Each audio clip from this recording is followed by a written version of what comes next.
fundamental shape or one fundamental formation which is called cans. Okay. However, they may have different shapes, different sizes, but in general, any kind of metal boxes or metal bottles or like metal containers, in general, they all are called cans. Okay. Now, metal cans, how they are manufactured, that is what is our topic today. And depending on the product, depending on the type of protection, these cans need to be made. And what all metals are used, I think that has been already discussed. As you know, that there are two fundamental metals that are used. One is made aluminum and another one is steel. And there are different types of steel. We have tin-free steel, we have chromium coated steels and all. But anyway, we're not going into that part much. So today we are going to see how this metal cans are made. Based on the formation, there are three types of metal cans. Okay. One is called three-piece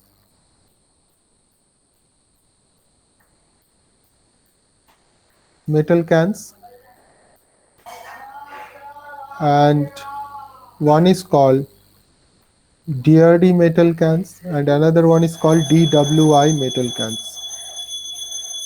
One sec, just one sec. Please wait for a minute.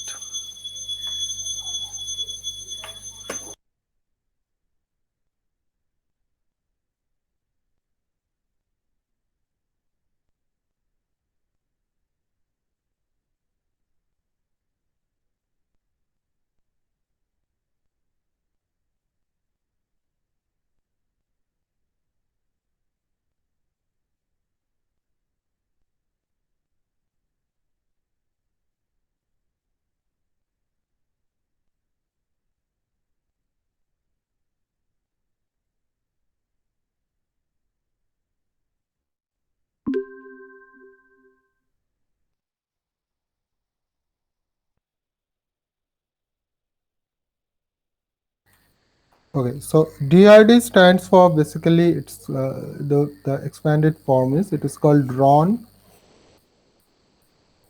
redrawn metal cans, and DWI is called drawn wall ironed metal cans. Okay, these two are basically, you can say that these two are two-piece metal can. Like we earlier we had three-piece metal cans, and these are the two-piece metal cans. And how to identify whether it's a three-piece or a two-piece? The best way to identify is always look at the side. In three-piece metal cans, always you will have a seam. But in two-piece metal cans, you won't have a, it is called a seamless metal cans. That means sidewise in the body of the can, you don't have any seam. So just to show you pictorially, if you think that, okay, this is a kind of a metal can, then in some cases you will see that in between there is a joint. Okay, so this joint is basically what is called seam. Which can be seen if you think of this paint container, or that a bit of heavy containers of oils and ghees and all this kind of stuffs. But in case of aerosols, say for example your deodorant and this nowadays this sanitization sprays and all, you may not see this kind of seams, because as you can understand that seam can cause a kind of leakage after long time due to corrosion and other kind of wears and tears that can happen in metal. So that's why in case of aerosols and other kind of stuffs where we have a mist, where we have a pressured product inside, so in that case we generally avoid seam container. We always go for a seamless container. That is the example of two-piece cans. So how to identify? So you can say three-piece container cans or three-piece metal cans, they always will have a side seam. In two-piece cans, there cannot be a side seam. Why it is, that you can easily understand when we'll understand how this is manufactured. So we will start with the three-piece metal cans.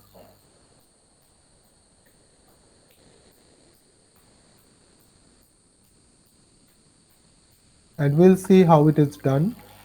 One second, I'm taking the diagram from a book so that you can easily understand, because my drawing may be, some cases may not be that well visible, so it's better to take directly from the book.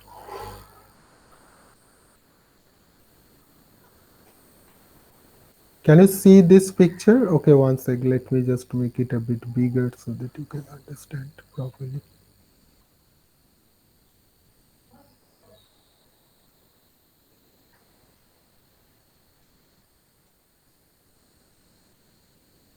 Is it visible to you all? Yes, sir. Yes, sir. Okay, the text I am telling, just, and please draw it in your copy first. Okay, I take a few minutes, copy it, and then I will explain.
Okay, I hope you have copied, so I'm just going to explain it a bit. The process is very simple, as you can understand. So this is a flat blank. This metal sheet, that, as you know, that comes maybe in terms of a roll, or maybe in a flat, very big sheets are produced. Okay, and from that sheet, according to your dimensional requirement, you cut the piece. Okay, and this part which is having nothing there, no printing, no formation, so that is why it's called a blank. Okay, So basically flat blank means the flat metal sheet of the required dimension. There is a cutting process which is not been included here for obvious reason, because that not very much important for our understanding. So fundamentally you can understand that the metal that may come as a real kind of stuff, and from that it should be cut in the required dimension depending on the dimension of your finished can. Okay. So after this flat blank, as you can understand, it is been rolled just like a paper. You have a paper, you are rolling it. Okay. And then you will have two ends over there. These are the two ends. Okay. And these two ends are welded. Okay. And this welded is done not as the gas welding as you see in many of the shop floors or roadside cycle repairing, bike repairing shop. It's not done that gas welding, rather it's done with this spot welding. Spot welding is nothing but an electrical way to do welding, and electrical welding means you can easily understand that it is by means of resistance. Okay. Resistance, a very high resistance is like is used, so that when you connect this circuit you get a huge amount of heat generated over here. Okay. And that heat basically join these two ends of the metal surface, and you get a joint, and this is what creates that seam that I already drawn previously. That if you think this is a can, then this joint which comes in the middle of it, this is this. Okay. This spot welding where these two ends are joined, that basically causes this seam.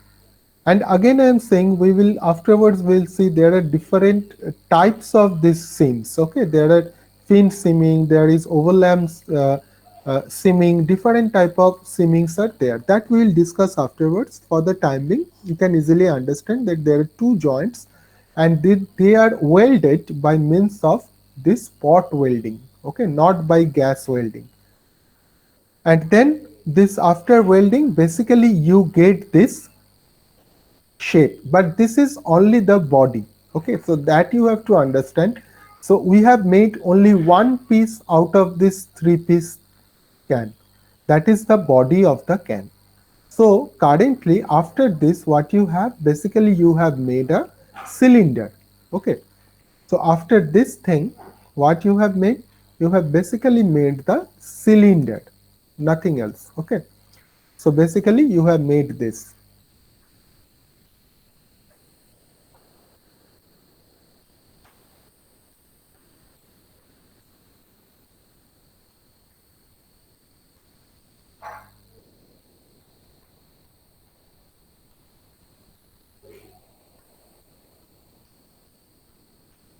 Okay. Basically this is what you have made. So just let me delete some of the parts so you can understand it better.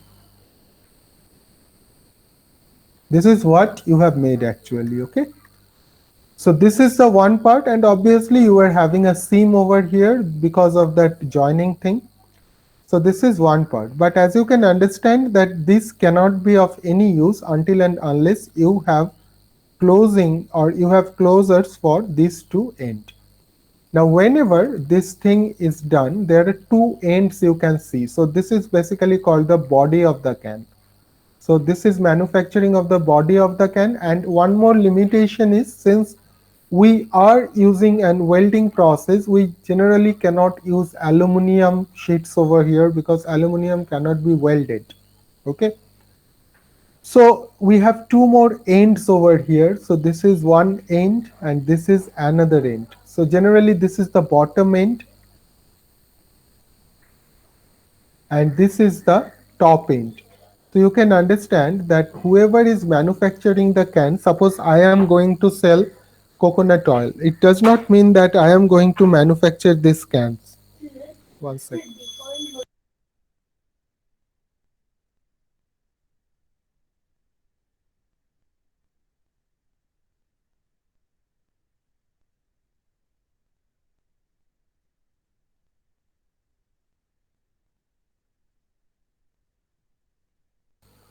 Okay, so decent. So suppose, as I was telling, suppose I am manufacturing coconut oil, and as you know already that coconut oil is generally sold in this metal cans also, although we have plastic containers. So what the can manufacturer is going to give me, they are going to give me the can with the bottom end they have already given, but top end they won't give. Okay, they will supply it separately. Okay, and after I fill the product, so this will have the filling process, and after the product is filled inside, then I have to make this end closed. So that is why this end is called maker's end. That means who is making the can, they are making this end.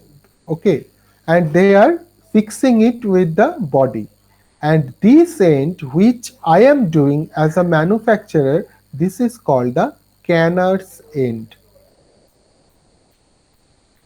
That means since I am putting the product and I am canning the product, that's why it is called the canner's end. Okay, so let us see how these two are done.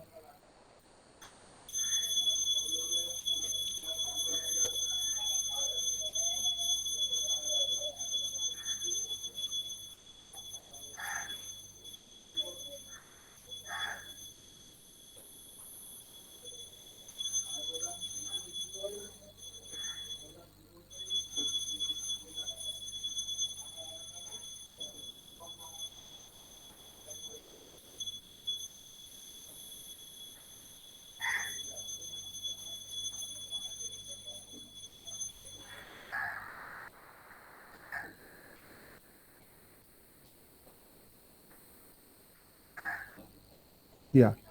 So this is how the end is made. Okay. This is how the end is made. Okay. So as you can see, please draw it first. Take few minutes and draw it. Then I am going to tell you. Is it visible to you clearly? Yes, sir. Please draw it first. Then I am going to explain.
Okay. As you can see that this picture shows you very clearly how it is made. This case also, like not only this case, let me tell you, any metal packaging always starts from the metal sheet or strip. Okay. Now this is the metal strip, and then what we use a pressure tool, or means that's what is been called here a press tool, which is basically a pneumatic or hydraulic pressure that is been put on this particular sheet. So you can easily understand that suppose you have the sheet like this, and if you put a hydraulic press over this, then obviously it is going to have a shape like this, and that is what is happening over here. So the blank formed into end in press tool. This press tool, after the press tool, we get this formation. Okay, this is what is very important. Okay, and as you can see that this is having a straight curl. Okay, when we start it, then we have a straight curl. Okay, so this is what is the curl, and this straight curl then again been pressured, and it is been converted to this rounded curl. And when this seaming or any joint in metals happen, especially this kind of joints, when we don't use any kind of welding, there must be a shape like this is one end and this is another end. This shape is very important, and there are many mechanical properties of this shape that we will discuss a bit afterwards. But please remember, this type of overlap is very important. And to do that, we have created this kind of rounding. So when it is been actually produced, you can easily understand this will be the curl of the end, and inside that you will have the curl of the can. This is the can curl, and these two together will be pressed so that you get a dead joint.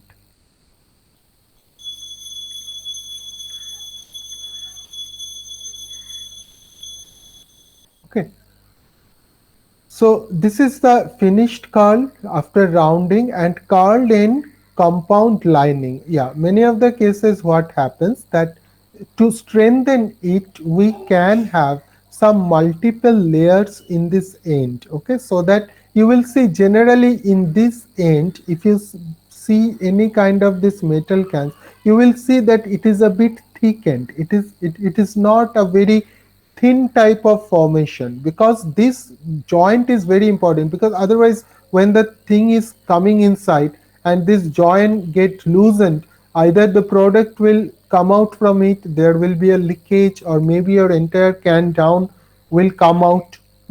So to avoid, to strengthen this kind of compound lining is used.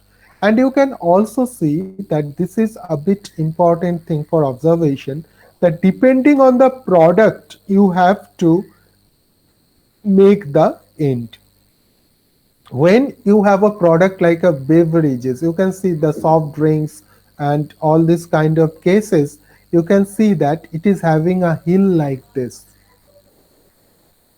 Okay, whereas in case of a plain food, suppose you have some barley, or maybe in case of powdered milk, where you have this metal containers, you will see it is flat at the bottom.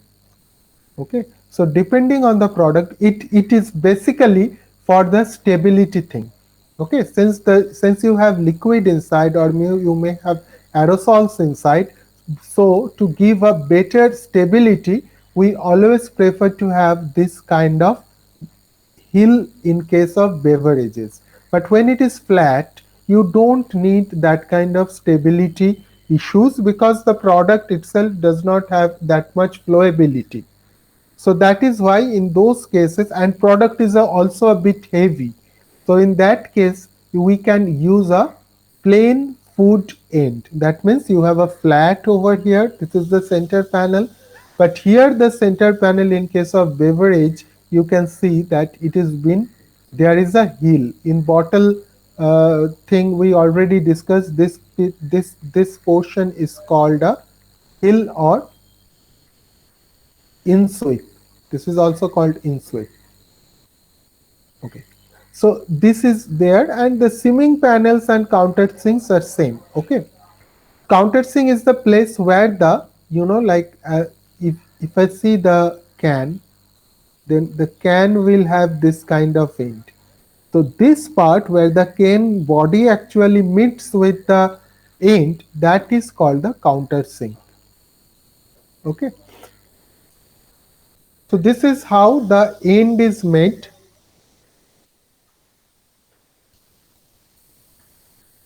Now we are going to see. So basically, this is the maker scent. Okay, means not the end through which the people is going to open the can. This is the play. This is the end which is going to rest on the surface. So suppose if you buy a can and you keep it on the table, so the surface, the side which is coming in contact with the table where it is resting, we have talked about that end. We have not talked about canner scent which is going to be opened. Okay, that we will see now.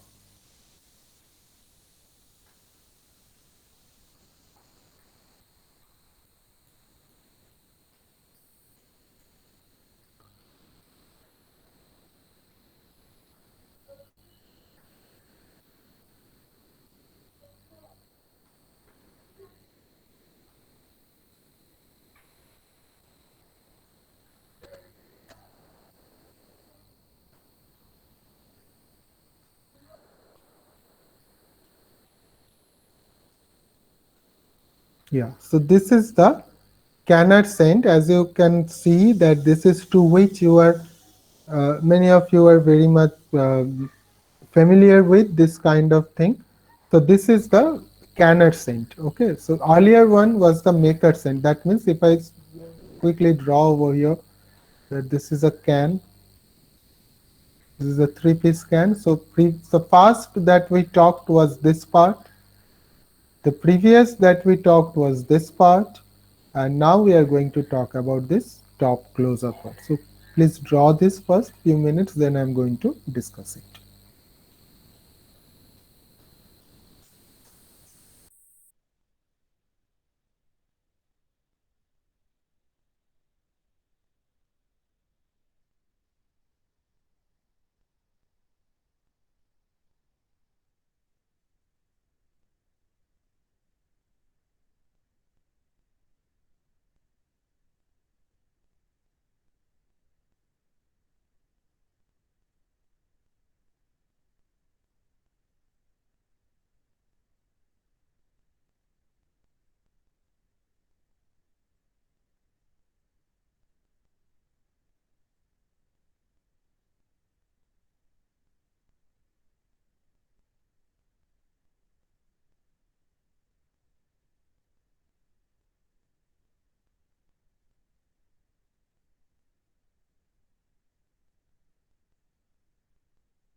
Okay, so this is what from the picture you can see that normally this kind of open in case of cans. Okay, one thing I would say that we are talking about the can ends which are going to be mounted with the can body. We are not talking about leads. Okay, in case of leads, or say for example, many of you might have seen the milk containers. So in that case, what you will have, like you have this kind of three-piece can. This is also a three-piece can, but here the end is not mounted with the body. We have a separate lead, and that case you will see that there is a foil which has been sealed at the top end to make it airtight. Okay, many of the baby food or milk. Powdered milk. In these cases, you will see this kind of packaging. In ghee and all also you might have seen. But anyway, we are coming to that part which is commonly found in case of beverages. Okay. So, and there are two types of this. In one case, this is what case where you can open the full panel. That means in some cases, say for example, you have bought some canned food which to be ate. That means you will be given a spoon. You have to open the can and you have to put the spoon to eat it. Something like maybe a cheese or a mayonnaise or cream kind of thing.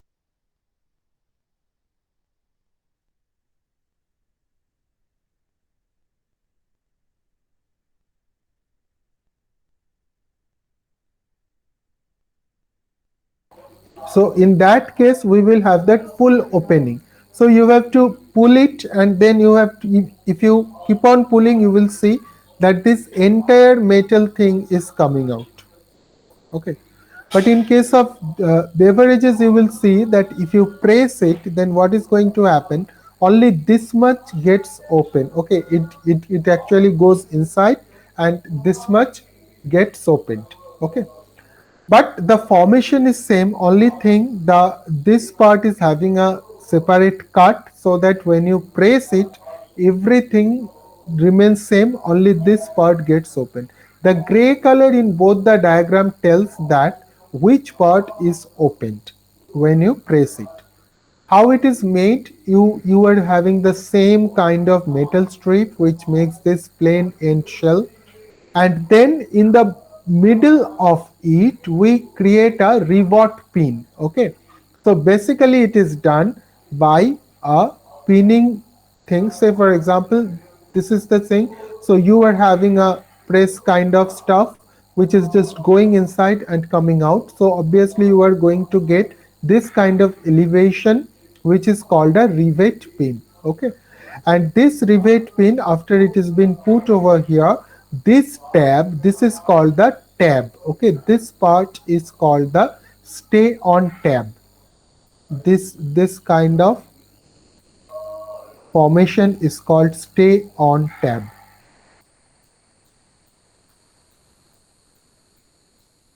This is separately manufactured, and this stay on tab, or simply sometimes we call it only the tab.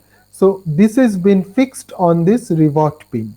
Okay, and this the operation, and after this operation, this is the place. This circle you were saying. So this is the point where this rivet is basically present. Okay, this part. Okay, and if you just move it, you will see that it basically get anchored to a point, and it never comes out from that point. Even if you put huge amount of pressure, it may bend here and there, but this part is very much fixed. So this is the riveting point. Okay, so this is how the top end of the cans is made. Top end, or other ways we can say, this is the canner's end. Okay, so this is how a three-piece can is made. We have two more types of can that we'll discuss afterwards. So I'm just quickly going to tell that what all our takeaways today. So our takeaways are,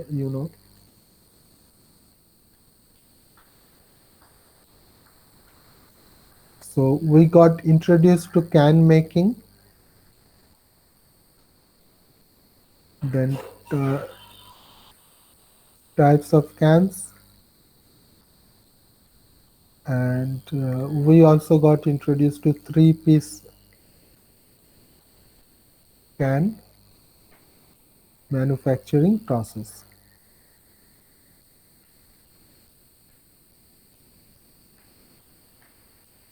And that's all for the day. Rest we will take. So I have one more thing to ask you, that next week we will have to have an internal assessment of 30 marks.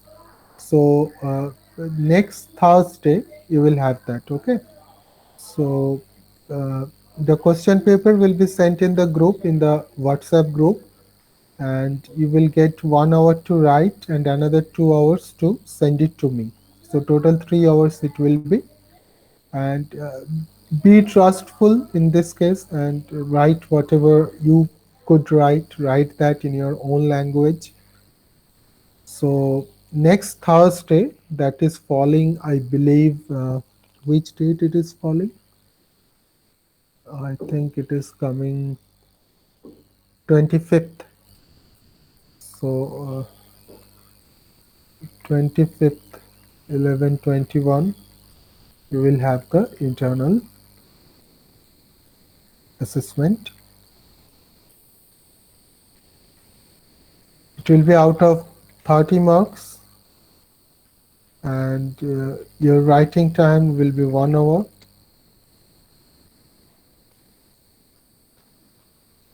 and sending time will be another 2 hours, a total 3 hour.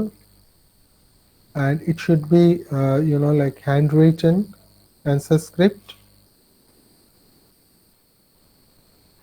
and then it should be scanned as PDF. Okay, any sir doubts? বলছি কটা থেকে exam নেবেন? তোদের class ছটার থেকে 10টা। So okay sir. by 10, by 9:45 or 9:50, you will get the question paper in the WhatsApp group. And from 10, 12, 10 to 11 is your writing time, 12 to 2. So by 2 p.m. you must send your answer script. Okay? Yes sir. Yeah.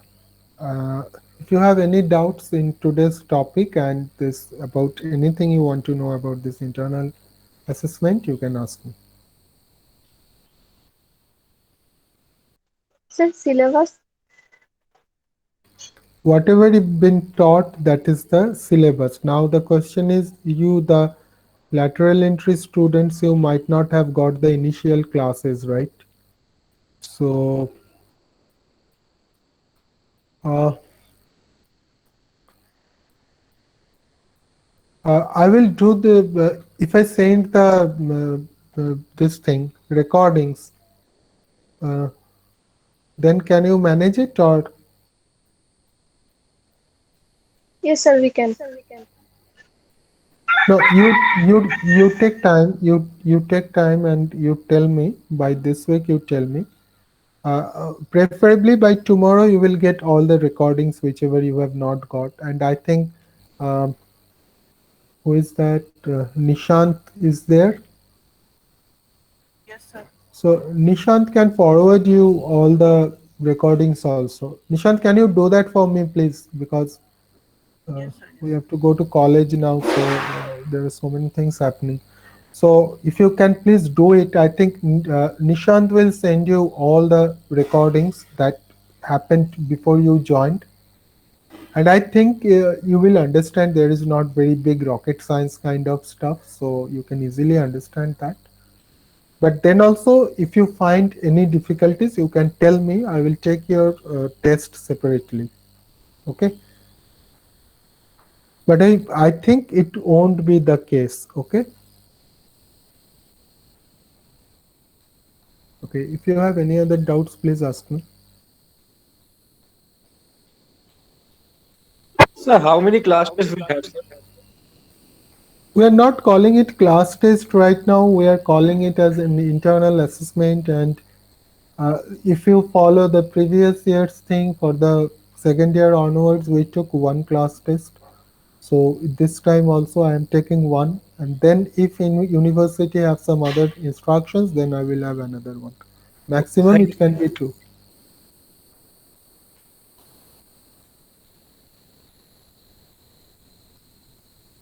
I think it will be only one, but anyway, I don't know. It may change, but one is always needed. So let us have at least our fundamental requirements done. Then, if needed, we'll have additional. okay, sir.